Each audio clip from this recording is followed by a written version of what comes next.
Começamos agora a segunda aula da disciplina Estado Brasileiro e Desenvolvimento Capitalista, tratando do período pós-1980. Como eu disse na aula anterior, 1980 é um marco na nossa trajetória de desenvolvimento econômico, na nossa trajetória de industrialização. Foi ali que a gente perdeu o rumo de um processo exitoso que nós vínhamos perseguindo desde 1930, né?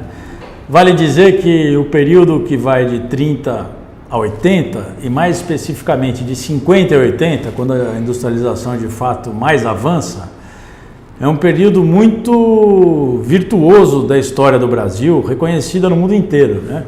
O Brasil é um dos raríssimos casos bem-sucedidos de industrialização tardia no mundo ao longo do século XX, né? Outros países que também conseguiram de alguma maneira se industrializar são Coreia, que é um caso muito particular, porque tem uma aliança estratégica geopolítica com os Estados Unidos, mas é um país que consegue se industrializar. E o caso mais recente é o caso da China, que até em grande medida copiou um pouco a nossa experiência, né, iniciando mais tarde. O Brasil, até 1980, era o caso exemplar de uma economia atrasada que consegue engatar numa trajetória de industrialização, o que sempre depende de uma ação muito articulada e de um protagonismo muito grande do Estado, né, conduzindo esses processos de industrialização. Não há industrialização sem um papel preponderante do Estado, principalmente quanto mais tarde, maior a importância da participação do Estado.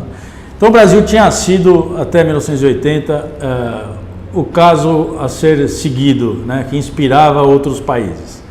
Mas ali a gente bailou na curva, como se diz. Ali perdemos o rumo, né? A questão crucial foi a crise da dívida externa. Como eu disse antes, principalmente ao longo da década de 70, principalmente em torno dos grandes projetos do segundo PND, comandados por estatais, grandes projetos de infraestrutura. Neste período nós tomamos muita dívida externa, e dívida externa com taxas de juros flutuantes. O que acontece é que em 1979, no finalzinho de 79, em outubro, o presidente do Banco Central dos Estados Unidos resolve, sem combinar com os demais países, claro, ele podia fazer isso, mas sendo o gestor da moeda internacional, sabia que o impacto seria grande sobre os outros países, mas o Banco Central norte-americano resolve subir a taxa de juros que estava num patamar oscilando próximo de 6% ao ano, vai a 18% e depois em um certo curto espaço de tempo vai chegar a 21% ao ano. A taxa de juros dos títulos públicos norte-americanos, chamados Treasury Bonds, do Federal Reserve, que é o Banco Central norte-americano. Isso foi outubro de 79. Esse ato provoca um cataclisma no mundo, um cavalo de pau nas economias ao redor do planeta, né? Por quê? Em primeiro lugar, porque o título público do governo americano é considerado o investimento mais seguro que existe no planeta. Por uma razão muito simples. O governo norte-americano nunca vai ficar devendo. Ele tem uma maquininha que emite dólar, só ele tem, né?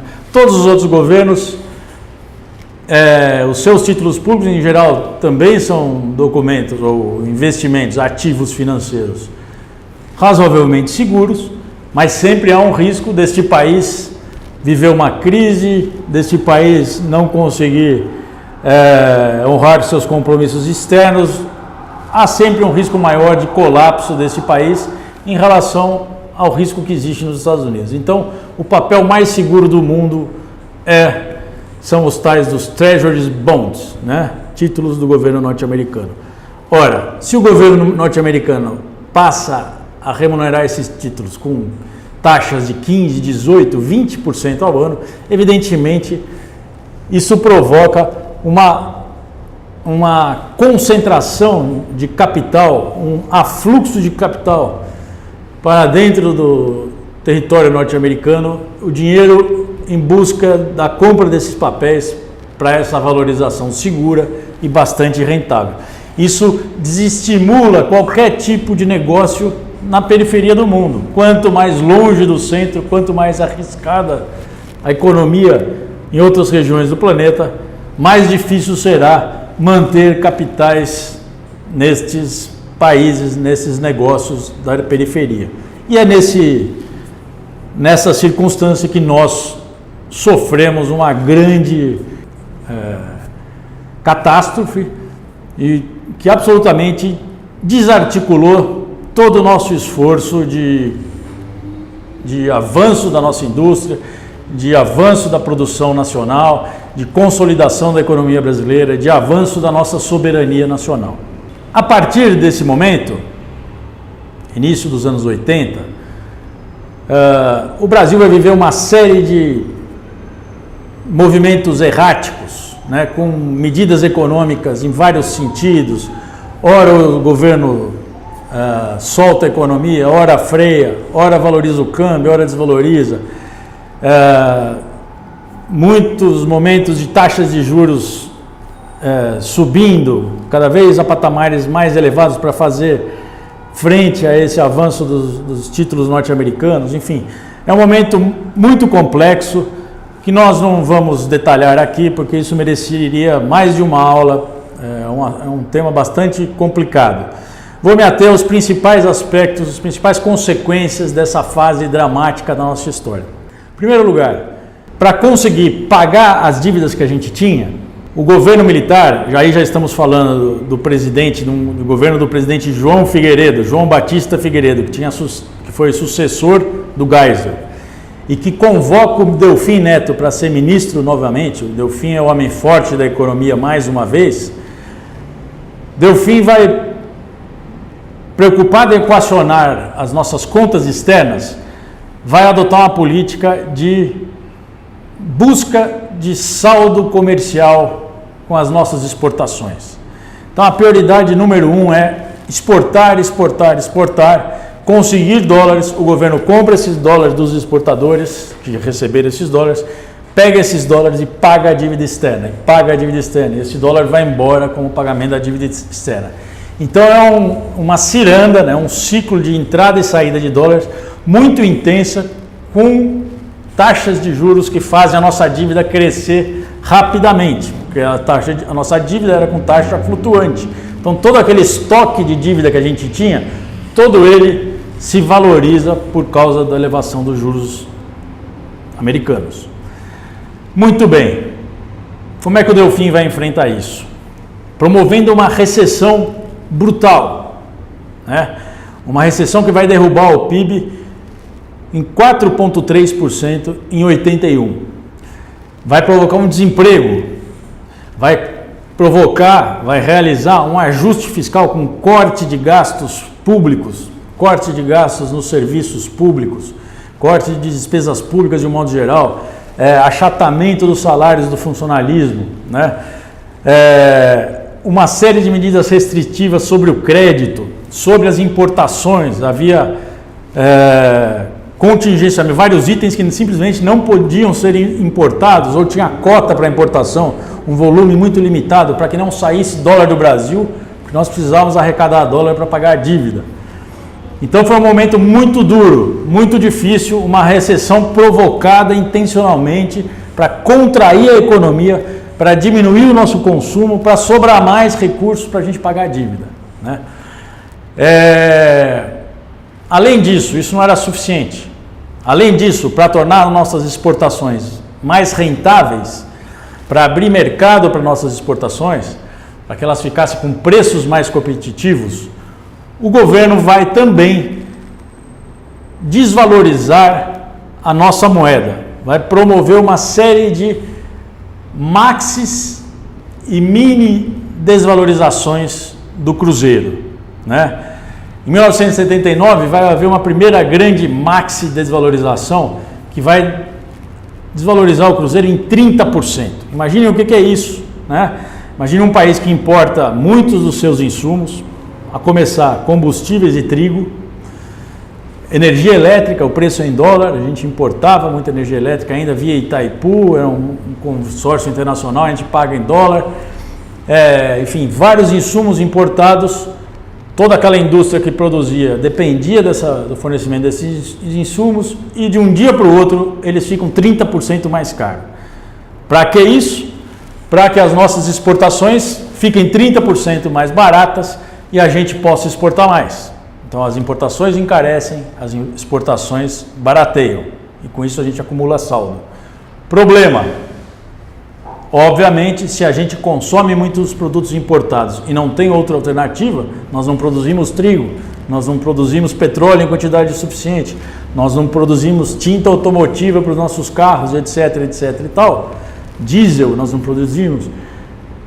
Ora, se não há alternativa, muitos preços sobem e os preços subindo com um patamar de 30% de forma generalizada, isso leva a um impacto brutal na nossa inflação.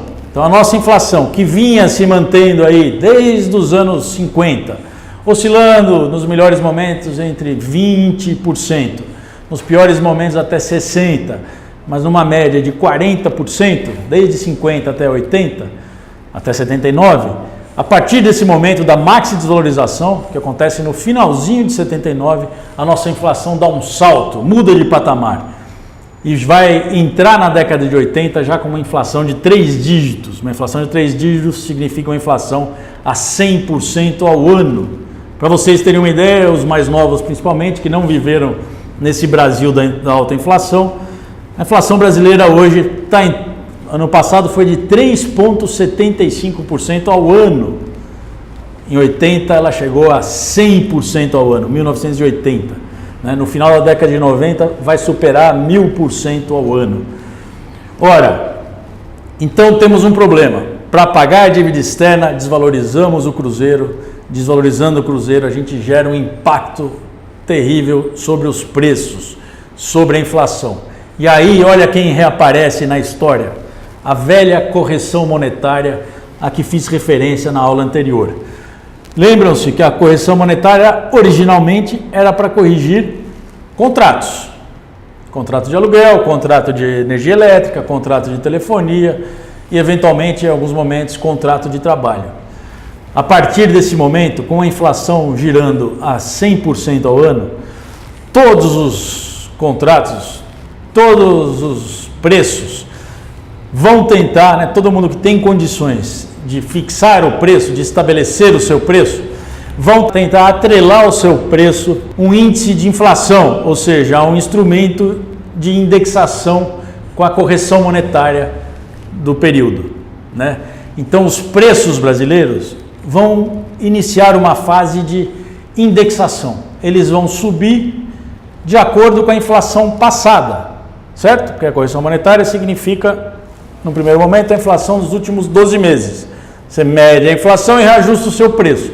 Se todo mundo faz isso hoje, amanhã, no mês que vem, no próximo mês, a inflação aquela inflação do passado vai sendo reproduzida, né?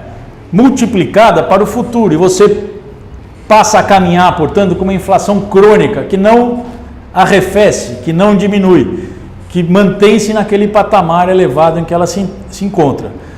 Então, existe um mecanismo de propagação da inflação.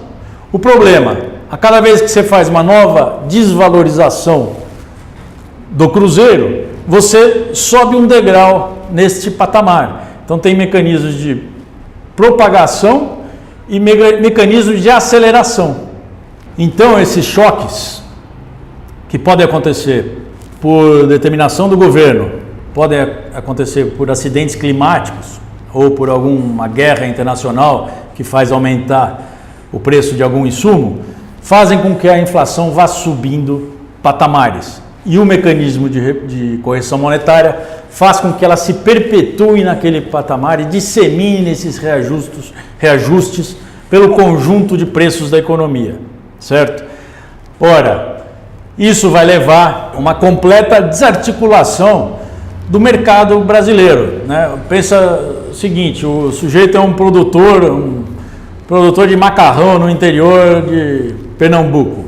A princípio, ele, para concorrer no mercado, ele tenta melhorar a qualidade do seu produto e vender a um preço mais baixo que ele possa. Então, reduzir custos, melhorar a organização da sua produção, investir em tecnologia para uma máquina nova, etc. Esse é o padrão, né, que a gente tem como uma regra geral no capitalismo de como o empresário se comporta, como é que ele define os seus preços e organiza a sua produção. Num regime inflacionado, como estava o Brasil naquela ocasião, a 3 dígitos, em 1885, 86, a gente vai chegar a 200% de inflação ao ano, né? O que significa uma inflação mensal aí já entre 16% e 18% ao mês, né? É muita coisa, é 0,5% ao dia. Ora, quando a inflação atinge esse patamar, aquele produtor de macarrão em Pernambuco, o vendedor de pneu aqui em Santa Catarina, todos os produtores nacionais, todos os comerciantes nacionais, deixam de se preocupar, não tem como fazer todo o seu planejamento econômico financeiro com base nos seus custos, na sensibilidade do mercado aos seus preços, ou seja, a demanda dos consumidores, se ela aceita o preço 10, 12 ou 14, ele perde essa sensibilidade, porque os preços estão todos subindo de forma muito concatenada ao mesmo tempo e seguindo uma dinâmica própria, né? Então as pessoas não sabem mais dizer, isso é difícil de quem não viveu isso entender, as pessoas perdem a capacidade de saber se um produto custa pouco ou muito, se a coisa está barata ou se está cara, principalmente produtos que a gente não compra todo dia. Por exemplo, um liquidificador, você ia no supermercado, se tivesse 200 ou 500 cruzeiros, você não sabia dizer se aquilo era barato ou é caro, porque a última vez que você comprou o liquidificador, custava 10. A inflação cresceu, os preços subiram, o seu salário subiu, o imposto subiu, o aluguel subiu, e hoje o liquidificador custa quanto? 200 ou 500? Não sei. Ora, num contexto como esse, o empresário, o comerciante, como é que ele faz para agir no mercado, para ter lucro em última instância? Ele simplesmente reajusta os seus preços, imaginando que seus custos também vão subir. E ele tenta sempre colocar uma margem de segurança, caso os seus custos subam mais rapidamente do que ele está esperando. O resultado disso é que a inflação vai ganhando uma dinâmica própria. Ela que já tinha o problema da correção monetária, já tinha o problema dos choques, desvalorização cambial, falta de chuva, etc., que davam saltos, agora ela começa a ganhar uma tendência, uma trajetória de aceleração, porque os agentes econômicos, para se defenderem e para conseguir garantir uma margem de lucro, buscam sempre aumentar o seu preço acima dos seus custos. E o resto não interessa, se a produção do macarrão está sendo bem feita, se a máquina que ele tem é uma máquina que otimiza custos, se ele tem bons profissionais qualificados ou não, se ele contratou um bom engenheiro de produção, isso tudo passa a ser secundário, porque o consumidor não sabe mais dizer se o macarrão está barato ou se está caro, se o pneu está barato ou se está caro. O consumidor paga o preço e a ele cabe apenas administrar o seu preço final em relação aos seus custos. Isso é uma deformação da forma de funcionamento da economia. E esse foi um problema sério que a gente viveu nos anos 80. A esse fenômeno, produzido pela correção monetária, se deu o nome de inflação inercial, porque há uma inércia da inflação do passado que reproduz a inflação no presente. Inflação inercial. O Brasil foi um caso clássico de inflação inercial. Tivemos economistas aqui especialíssimos em explicar como funciona a inflação inercial. Fora do Brasil, nas outras universidades, quando esse tema aparece, tipos de inflação, certamente o Brasil é o principal exemplo desse estranho fenômeno de uma inflação que se perpetua e se reproduz e que é muito difícil de ser enfrentada. Muito bem, voltaremos ao tema inflação daqui a pouco, mas esse foi um dos problemas graves dos anos 80, que estão relacionados lá no início às desvalorizações que aceleraram esse processo. Tá? Então, desvalorizações. Segundo problema relacionado à dívida externa. O governo brasileiro precisava pagar a dívida. Boa parte da dívida tinha sido contraída por empresas estatais. E mesmo as empresas privadas que contraíram dívida externa, o governo, por um mecanismo do Banco Central, para estimular essas empresas lá nos anos 70 a pegar empréstimo, ele dizia o seguinte: olha o General Motors, olha o Goodyear, olha o Sadia, se vocês quiserem pegar empréstimo lá fora, nós estimulamos. Por que ele estimulava? Porque tinha desequilíbrio no balanço de pagamentos, então precisava entrar dólar. Se você quiser pegar empréstimo, o governo dá uma garantia para vocês. Se ocorrer uma desvalorização do cruzeiro, o que tornaria a dívida muito mais difícil de ser paga em dólar, porque você precisaria de mais cruzeiros para pagar o dólar, o governo diz o seguinte: fiquem tranquilos, senhores empresários privados, se vocês assumirem uma dívida e nós promovermos uma desvalorização, nós, governo brasileiro, assumimos esse tanto de dívida adicional gerada em cruzeiros, que é decorrência da desvalorização, certo? Eu preciso entender isso. Aí o governo, na verdade, ofereceu quase como um seguro ao setor privado para que ele se endividasse e, se houvesse algum cataclisma cambial, alguma mudança de preços entre a nossa moeda e a moeda estrangeira, o governo assumiria esse ônus. Ora, e é isso precisamente que acontece. O governo vai fazendo desvalorizações para a gente poder exportar, e a cada desvalorização que ele faz, ele torna a dívida privada das empresas privadas maior. Só que as empresas falam: tudo bem, esse pedaço novo da dívida fica com o governo, fica com o Banco Central. O resultado é que o governo brasileiro, que já carregava a dívida do setor das estatais, que se endividaram pesadamente, Petrobras, Eletrobras, Embrapa, Embraer, Engesa, tinham várias estatais naquela época, Siderbras, Telebrás, nós tínhamos importantes empresas estatais em setores estratégicos da economia, todas elas realizando grandes projetos e tomando muita dívida. Toda essa dívida fica a cargo do governo brasileiro, e agora uma dívida com juros muito mais altos, porque os Estados Unidos subiu a taxa de juros. Ora, então o segundo problema, falei da inflação, o segundo problema provocado pela dívida é a falência do setor público brasileiro. Há um colapso das contas públicas brasileiras. O governo brasileiro não tem dinheiro para mais nada, muito pelo contrário, precisa desesperadamente buscar fontes de recursos para pagar os dólares referentes a essa dívida que ele contraiu nos anos 70. Para resolver essa equação, o governo vai adotar medidas que vão afetar seriamente a vida dos brasileiros e das estatais brasileiras. Em primeiro lugar, o governo vai proibir as estatais de realizar novos investimentos. Então nós tínhamos excelentes estatais, né? É que nós, de tempos para cá, por conta disso que aconteceu nos anos 80, a gente passou a desconfiar muito da qualidade dos serviços das estatais, né, da eficiência dos serviços das estatais, começamos a achar que o setor privado tende a oferecer produtos e serviços de maior qualidade, etc. e tal. Mas isso não era verdade no Brasil de então, até 1980. Nós tínhamos empresas que eram ponta de lança, né, em alguns segmentos de alta tecnologia. Por exemplo, a Telebrás era uma empresa que disputava com empresas norte-americanas, que vendia ações na Bolsa de Valores de Nova York, que tinha um peso na Bolsa de Nova York, né, tinha tecnologia. A Embrapa a mesma coisa, a Embraer a mesma coisa, a Petrobras na pesquisa, na prospecção de petróleo em águas profundas. A gente era detentor de excelente tecnologia. Telecomunicações, dado o nosso país, o tamanho, a dimensão, a complexidade de você fazer telecomunicações num país como esse. A gente tinha tecnologia de ponta, aqui em São Paulo a Telesp, que era uma subsidiária da Telebrás. Enfim, os serviços públicos funcionavam muito bem no Brasil até então, sob o comando de grandes estatais, de holdings estatais.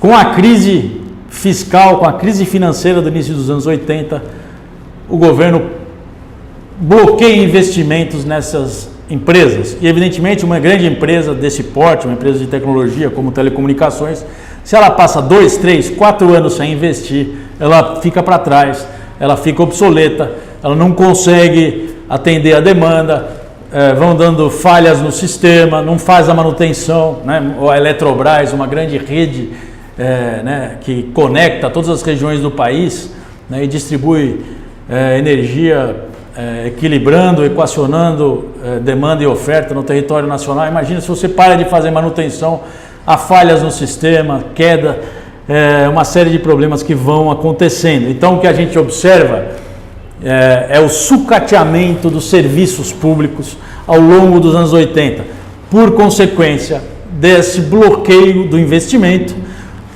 e também como uma decorrência do grande esforço que essas empresas estão fazendo para pagar aquela dívida lá de trás, dos anos 70.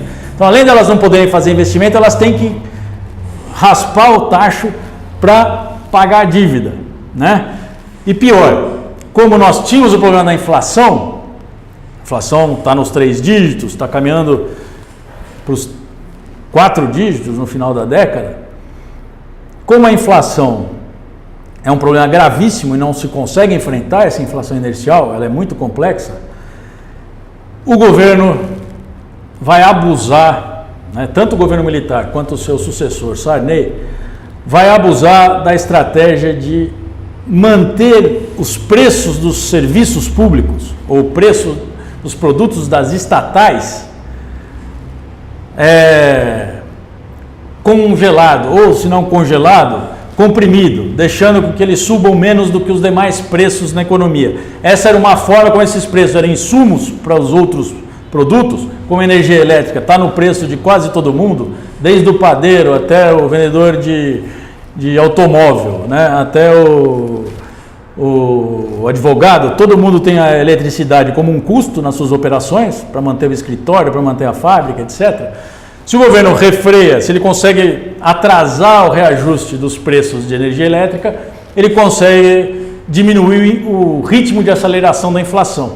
Então o governo foi fazendo isso, congela ou retém, atrasa o reajuste da energia, atrasa o reajuste da telefonia, atrasa o reajuste do aço, atrasa o reajuste do alumínio, atrasa do combustível, do petróleo. Resultado, o governo foi absorvendo para si todo o ônus do ajuste econômico que resulta da crise da dívida.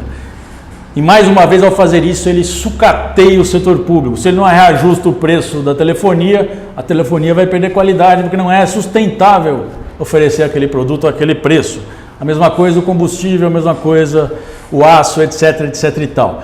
Então a gente que tinha um parque industrial estatal importante, né? A gente produzia vagão de trem, estrada de ferro, motores, a gente tinha uma ampla gama de produtos estatais sendo produzidos no Brasil e serviços. Todo esse parque vai ser sucateado, né? Vai ser sucateado. Esse, então, é o segundo grave problema que eu observo, que eu chamo a atenção para vocês como rescaldo, consequência da crise da dívida. Tem um terceiro problema, é o problema da financiarização precoce da nossa economia. Eu diria que é o ponto de maturação do surgimento ou do fortalecimento de uma classe econômica muito forte na sociedade brasileira. Classe econômica que, a meu ver, é um dos principais empecilhos para o desenvolvimento do Brasil nos dias de hoje. A que me refiro aos rentistas. Os anos 80, a década de 80, foi o período em que se consolidou o poder e os interesses dessa classe da elite econômica brasileira que vive de renda, ou seja, que não tira a sua renda da produção, que não tira a sua renda do investimento produtivo, mas tira a sua renda através de operações de empréstimo de capital. principalmente operações financeiras.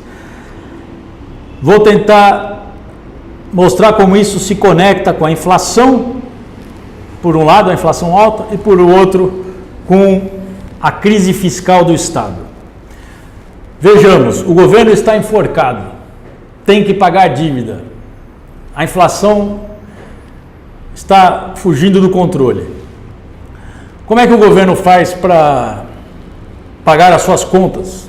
Mal e porcamente ele paga as suas contas, mas tem muito a pagar. Ele emite títulos da dívida, títulos públicos. ORTN, que o Roberto Campos tinha criado lá atrás. Um papel que é corrigido pela inflação do período.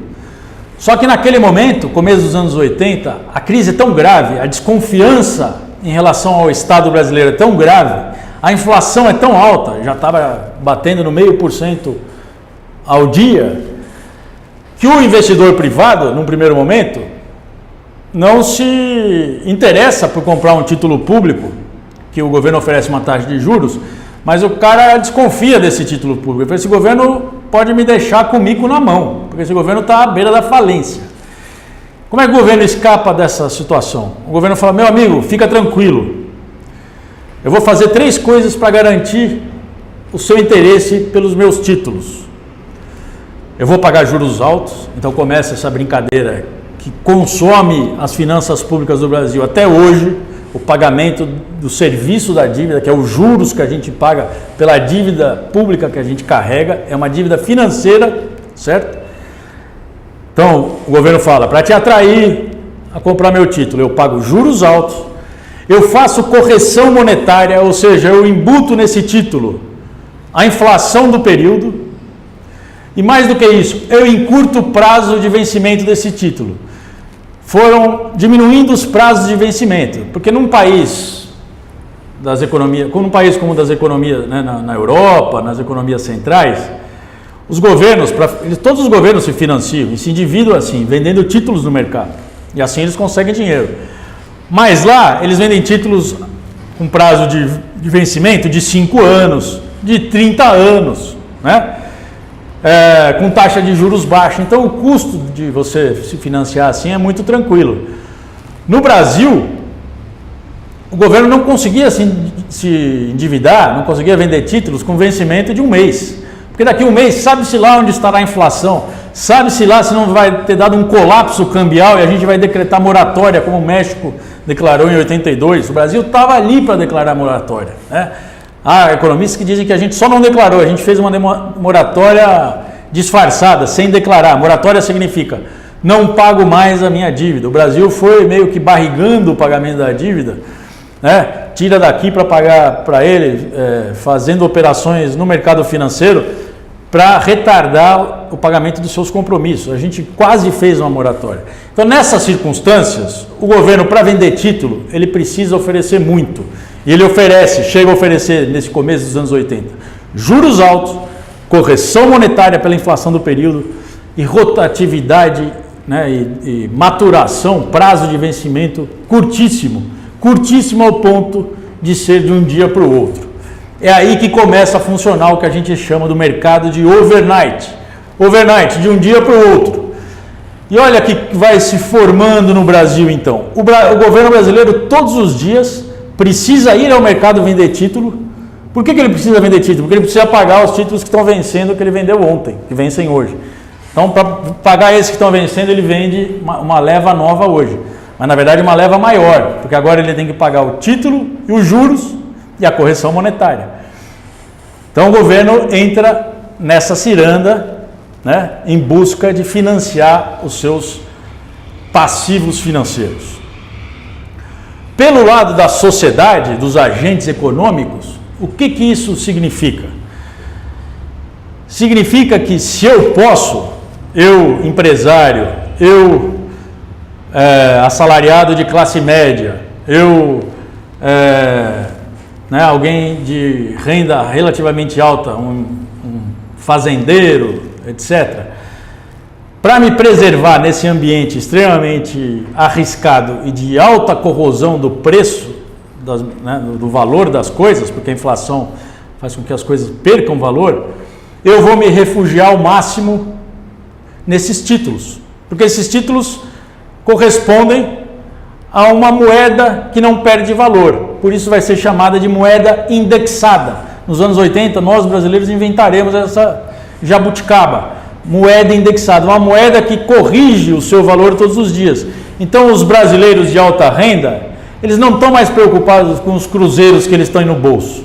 Eles raciocinam, eles planejam, eles fazem seus cálculos, tomando como medida de valor o valor dos títulos públicos, que todos os dias estão sendo corrigidos.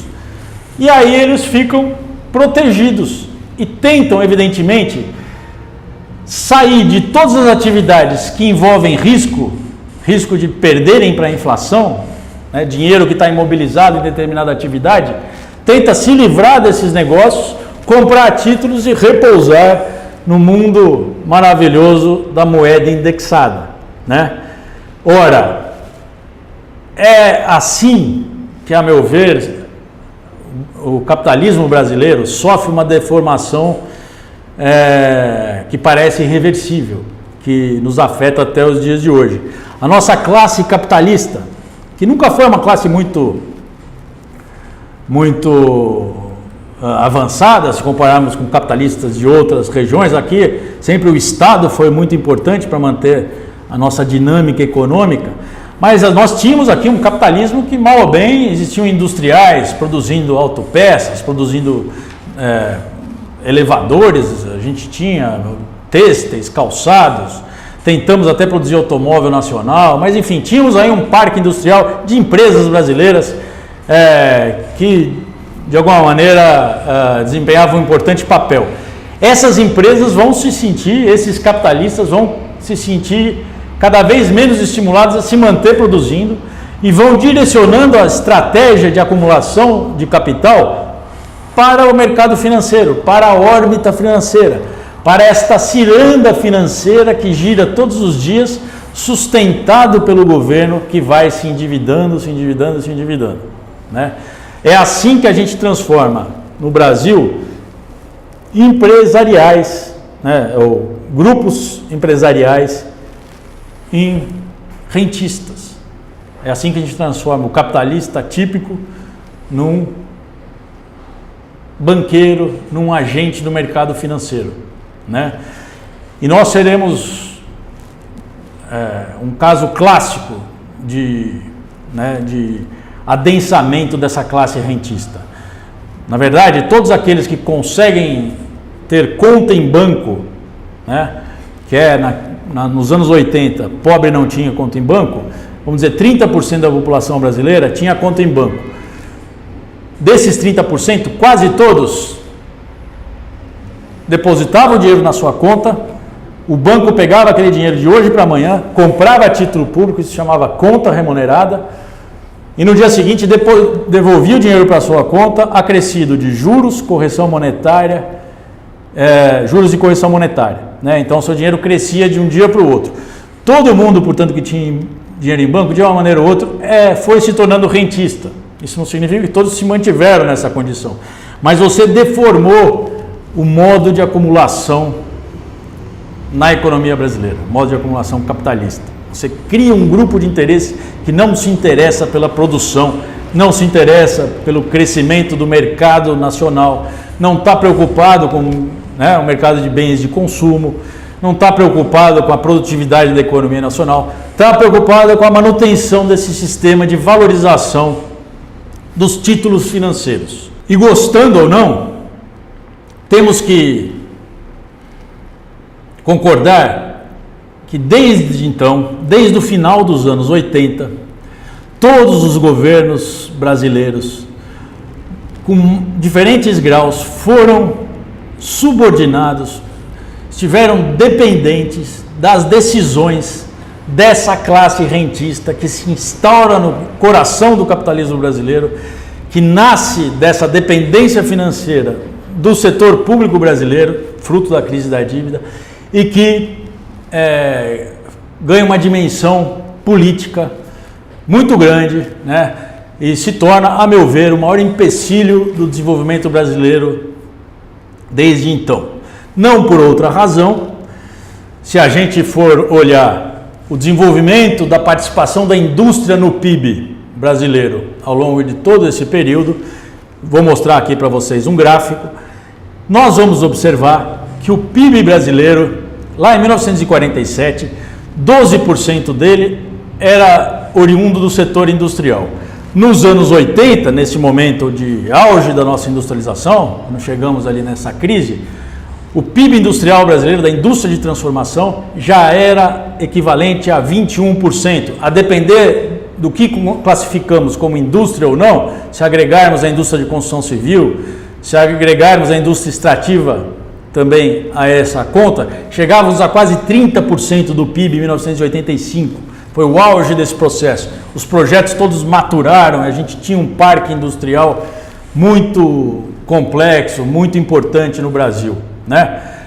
A partir daí, com essa deformação da acumulação capitalista no Brasil, com essa hipertrofia dos interesses rentistas, a gente vai observar a queda da participação industrial, né, numa tendência que vai de 1990 até o momento atual, né? Passa por todos os governos, independentemente de partido e de ideologia. Desindustrialização se torna um fato e ela é, em boa medida, reflexo do poder dessa nova classe rentista no país, né? Do poder exacerbado dessa classe. É bom dizer que processos semelhantes acontecem em todo o mundo. O mundo inteiro assistiu também, de 1980 para cá, o crescimento das operações financeiras, é o período conhecido como a financiarização do capitalismo, o crescimento do rentismo. Isso é um problema nos Estados Unidos, é um problema na Europa, na Inglaterra, em vários países, isso desponta de forma muito preocupante, mas em nenhum é tão grave e tão determinante como o que se verificou no Brasil.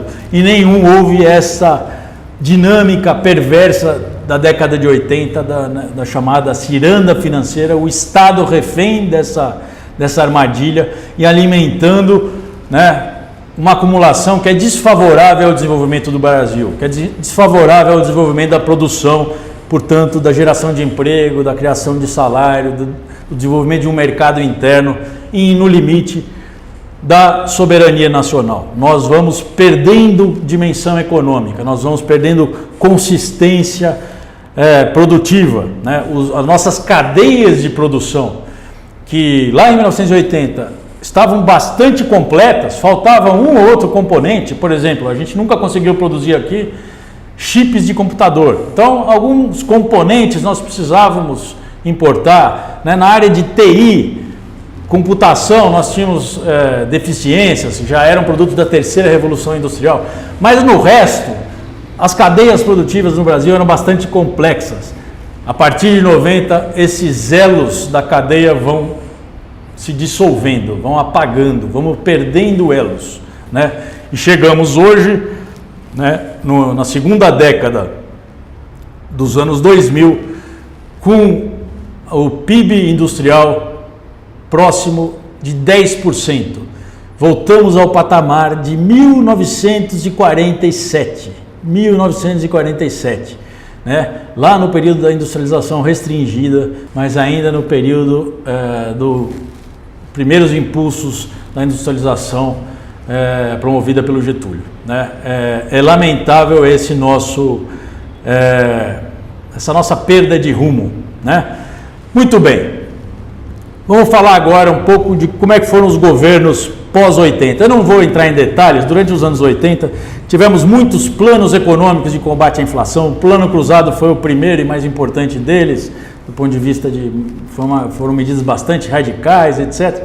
Tivemos o Plano Cruzado, depois tivemos o Plano Bresser, depois tivemos o Plano Verão. Eu não vou entrar nos detalhes, não vem ao caso aqui para a nossa disciplina.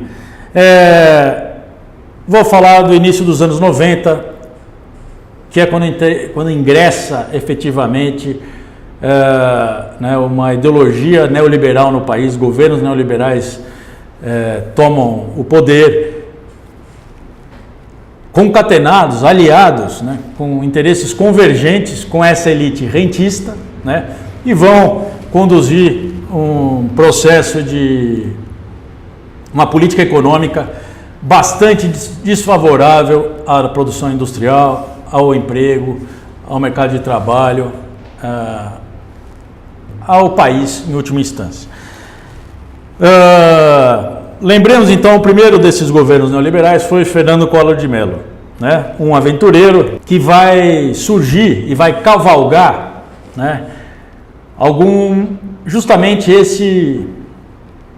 esse ambiente anti-Estado, anti-estatal que existia nos anos 80. É claro, se o governo brasileiro, se o governo de São Paulo, o governo do Rio de Janeiro ou do Rio Grande do Sul passou anos sem investir nas empresas públicas, na empresa de saneamento, na telefonia, passou anos congelando os salários dos professores na rede pública, né? Passou anos sem investir na manutenção das estradas. Por quê? Porque havia esse grande esforço de corte de gastos públicos, essa crise fiscal brutal. Ora, havia no Brasil um clamor, né, muito grande pelos processos de privatização. Havia uma crítica muito grande à estatização da economia. E o Collor foi o porta-voz dessas ideias, né? No momento que o neoliberalismo surgia no mundo, vamos lembrar que o Consenso de Washington, que foi um receituário, né, produzido em Washington por bancos, por instituições multilaterais, FMI, Banco Mundial, governo norte-americano, prepararam um receituário para dizer como os países atrasados deveriam fazer para superar o seu gap, superar o seu atraso, né? E apontam lá 10 medidas, todas liberalizantes, todas de abertura econômica, financeira, desestatização, para que esses países galgassem rumo ao desenvolvimento, né? Ora, então junta aqui mais uma vez a fome com a vontade de comer. De fora do Brasil vem uma agenda liberalizante muito forte, com muita força, sendo difundida por várias instituições internacionais. E aqui dentro, o brasileiro comum, cansado da falência do Estado, cansado da escola que não tem professor, que não tem merenda, cansado do buraco na rua, cansado do telefone que nunca chega, nunca é instalado, cansado dessa situação, dessa falência, vai aderir, né, muito facilmente às teses do neoliberalismo. E assim, um aventureiro, um sujeito sem propostas, uma pessoa que faz lembrar tanto Jânio Quadros, que foi outro aventureiro lá de 1961, né, quanto o Jair Bolsonaro, eleito em 2018. Né, uma agenda muito vazia, e também moralizadora, dizendo que o Estado estava falido, prestava serviços ruins, porque era corrupto, porque pagava salários de marajás, etc, etc. Infelizmente, esse tipo de candidato vira e mexe, né, ressurge na história do país.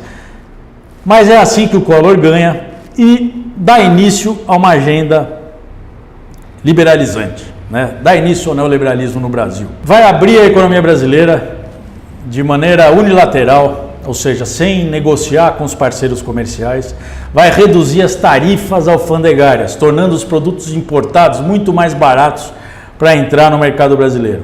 O argumento era, com a concorrência dos importados, os produtores brasileiros vão ter que melhorar a qualidade dos seus produtos. Eles são muito acostumados, estão muito protegidos no nosso mercado protegido. Com a concorrência vão melhorar o seu desempenho, a sua eficiência e vão ganhar espaço no mundo. Evidentemente, o que se viu foi a falência de segmentos industriais quase que por completo. A região têxtil aqui do interior de São Paulo, Americana, Santa Bárbara, Limeira, que era um polo industrial têxtil importante no Brasil, que gerava muito emprego, assim como a região calçadista de Franca, né? Outras regiões do Nordeste brasileiro, lá em Caruaru, o polo têxtil de Caruaru, vão ser quase dizimadas essas empresas por conta da entrada de produtos estrangeiros muito mais baratos, com tarifas baixas, sem que o Brasil tivesse reivindicado né? Uma troca tarifária, né? Uma ação recíproca dos outros países que estavam vendendo para a gente. Então isso foi um episódio lamentável do nosso neoliberalismo, que além de liberalizar, o fez de forma ingênua, né?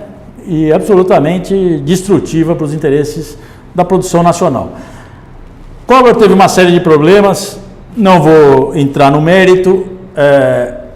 O plano que ele usa, que ele adota para enfrentar o problema da inflação, é um plano extremamente violento de sequestro das poupanças, das famílias, das empresas.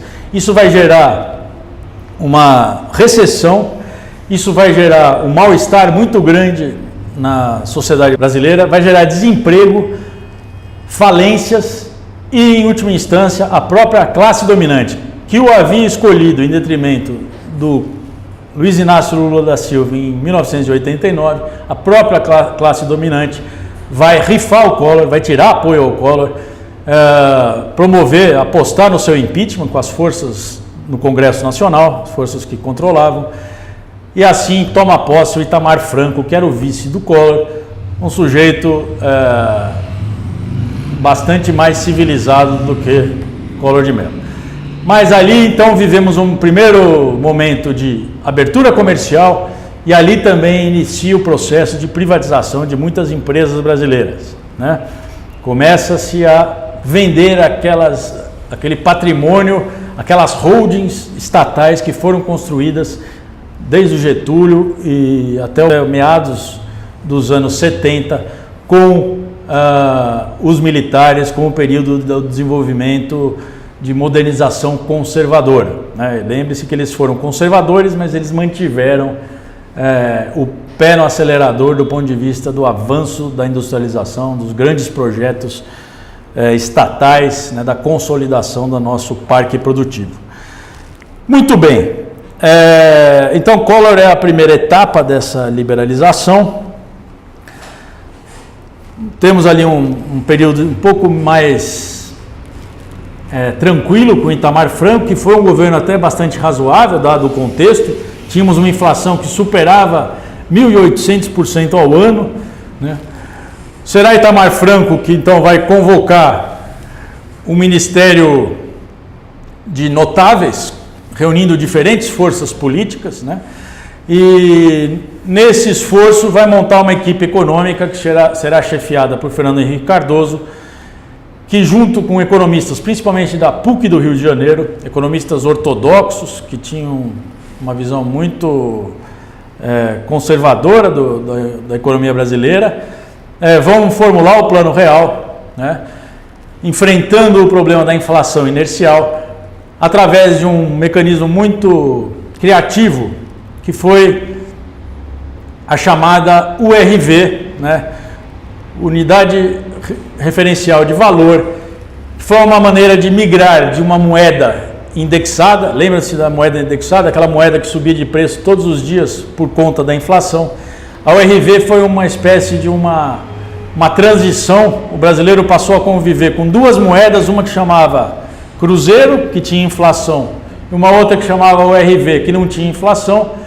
Viveu essa experiência durante alguns meses. Quando o brasileiro se acostumou e conseguiu perceber, intuir o que significava na sua vida, né? Conseguiu introjetar o que significava uma URV, com quantas URVs ele comprava um copo, com quantas URVs ele comprava um pãozinho, enchia o tanque de gasolina ou pagava um salário. Quando o brasileiro introjeta, né, essa medida de valor, o governo diz, olha, então a partir de hoje não existe mais a moeda antiga, aquela que tinha inflação, e nós vamos seguir caminhando com a URV, que a partir desse dia muda de nome e passa a se chamar Real. Isso aconteceu no dia 1º de julho de 1994. Abandonamos o Cruzeiro, morreu, ficou no passado e passa a existir apenas o Real, que era aquela URV que durante algum tempo nós convivemos. Muito bem, nesse momento acaba também a correção monetária, para aquela inflação do passado não voltasse. Então o real nasce já sem o problema da correção monetária. alguns contratos muito particulares, para alguns contratos é garantida a correção monetária, mas a maior parte dos preços não tem qualquer indexação. É o salto para uma moeda nova, é o salto para uma moeda muito mais estável. Porém, isso só não bastava. Para manter a credibilidade do real e para manter o seu valor fixo, o governo aí, Itamar Franco, com o ministro Fernando Henrique, que neste mesmo dia do lançamento do real, sai do governo para anunciar sua candidatura a presidente. Então fica a equipe do Fernando Henrique, mas ele sai candidato. E essa equipe técnica do Ministério da Fazenda vai então atrelar o real ao dólar. Um real valia $1. Podia flutuar um pouquinho para mais, um pouquinho para menos. Tinha uma banda de variação. Mas o real vale $1. E isso era fundamental por dois motivos. Primeiro, isso dava uma certa segurança ao brasileiro, ao agente econômico brasileiro, ao empresário, à dona de casa, ao dono de casa, ao trabalhador, à trabalhadora. Isso dava uma segurança de que aquilo que o salário dele, que custa R$800 por mês, que vale R$800 por mês, ou a mensalidade da escola do filho dele, que é de R$500 por mês, que aquilo vai se manter estável por algum tempo. Por que ele acreditava que vai se manter estável? Porque o governo falou, R$1 vale $1. Como o dólar não vai desvalorizar, o real também não vai. Então isso serviu de âncora, isso é chamado de âncora cambial, para que o brasileiro acreditasse na força daquela moeda. Esse foi um fato, para controlar a inflação. Mas isso também por si só não bastava. Foi preciso um segunda medida, segundo artifício. Quando o governo disse que R$1 vale $1, ele na verdade valorizou o real. Ele, na verdade, R$1, se fosse dizer quanto aquela coisa que custa R$1 valeria em dólar, ela não valeria $1. Mas o governo forçou a mão, ele fez uma valorização artificial do real, de tal maneira que a nossa moeda ficou valorizada. Quando a nossa moeda está valorizada, significa que o que vem de fora fica barato. O que a gente importa fica barato. Então, se você valoriza o real, o bife da Argentina fica barato e a gente começa a comer picanha argentina. Se você valoriza o real, o azeite italiano fica barato e a gente passa a comer azeite italiano. O Brasil era uma economia que importava muito pouco desse tipo de bens, por exemplo, bens alimentícios mais sofisticados no Brasil era uma coisa raríssima, era coisa de festas ou de contrabando.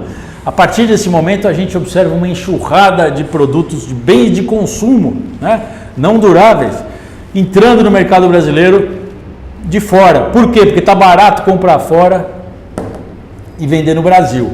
Por outro lado, está caro produzir no Brasil e vender fora. Ora, o que significa isso?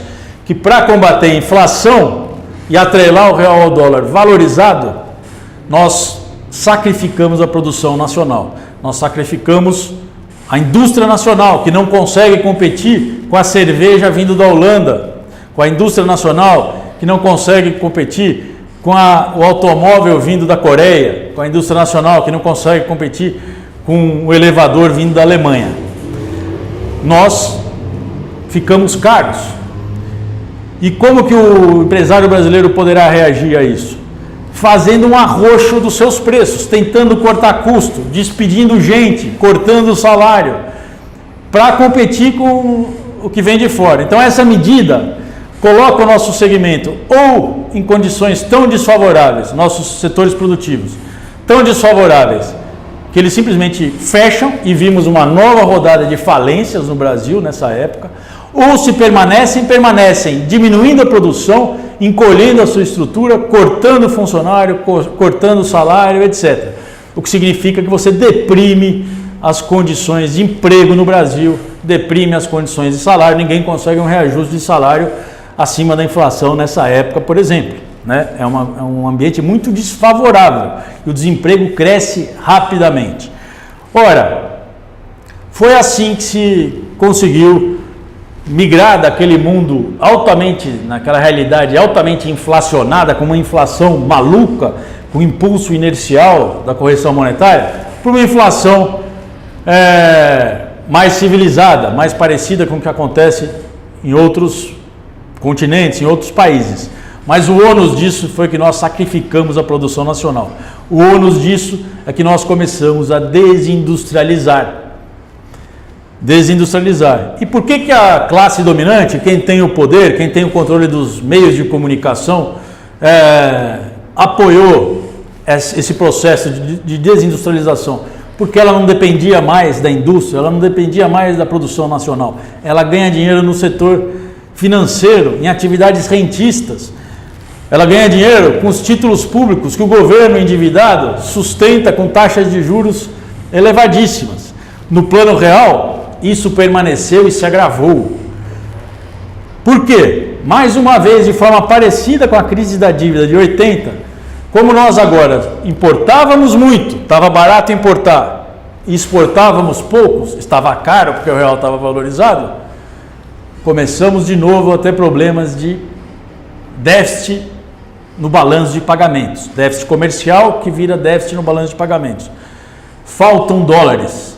Ora, que fará então o governo Fernando Henrique, já eleito em 94, e assume em 95, para manter essa tendência, né, e esse desequilíbrio persistente das nossas contas do balanço de pagamento, ele vai começar a subir as taxas de juros dos títulos públicos. Por quê? Porque o governo tem que pagar as suas contas, o governo continua carregando um passivo de dívida, né? Essa dívida tinha sido um pouco reduzida com o calote que o Collor deu no momento que ele sequestrou a poupança, mas ainda era uma dívida grande.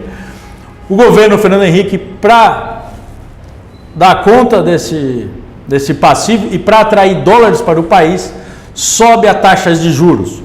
Ao subir a taxa de juros, ele acena para o mundo falando: olha aqui, fundo de investidores de Singapura, fundo dos aposentados dos ferroviários da Suécia, fundo imobiliário da Austrália. Vocês não querem pegar parte do recurso de vocês e comprar títulos públicos do governo brasileiro?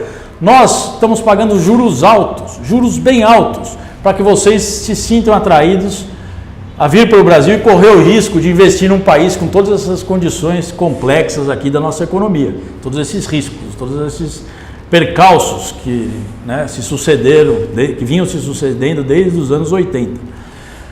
Então pagamos juros muito altos e atraímos capital externo.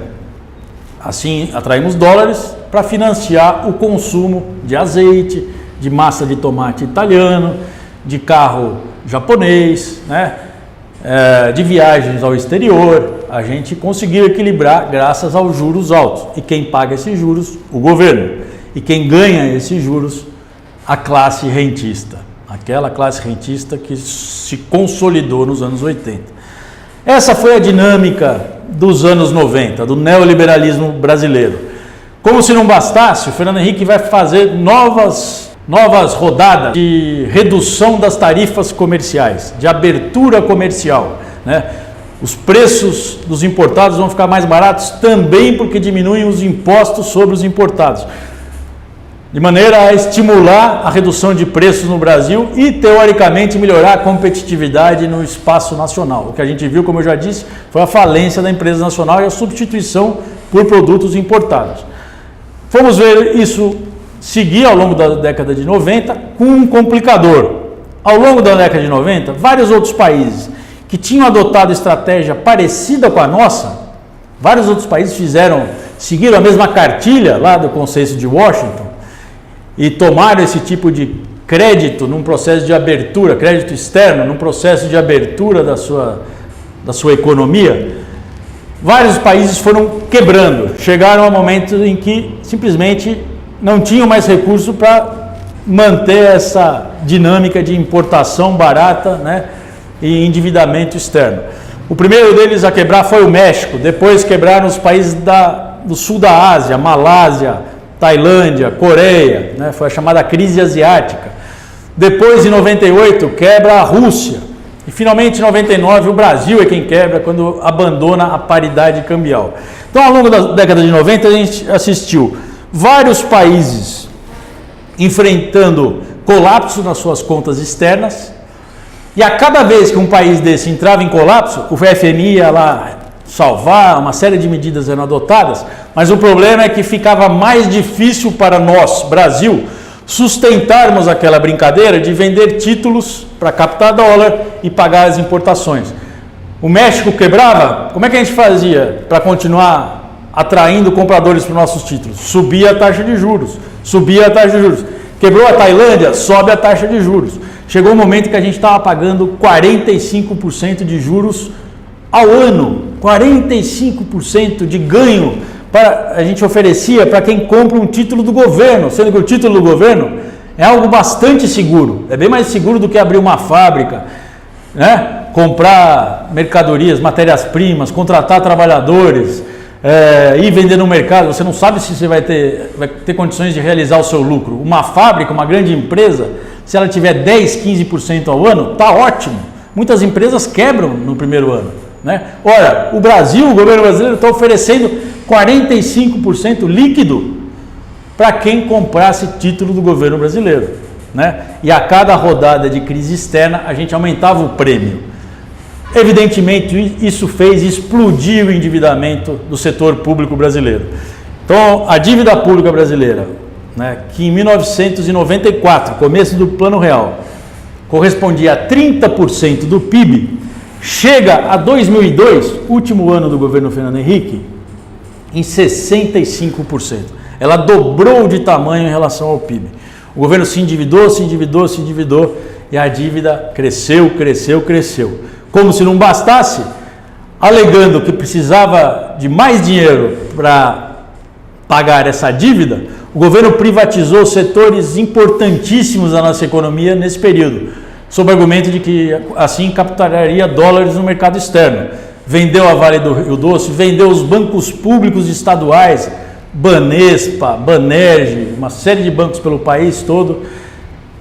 Empresas de telefonia todas foram vendidas, as estatais dos estados, a Telebrás, a Embratel, enfim, vendeu o Parque Nacional estatal quase que por completo, sobraram pouquíssimas e honrosas exceções, como a Petrobras e a Eletrobras, e o resultado é que terminamos a década devendo muito mais do que tínhamos antes, porque esse dinheiro vazou para fora do país com o pagamento de juros.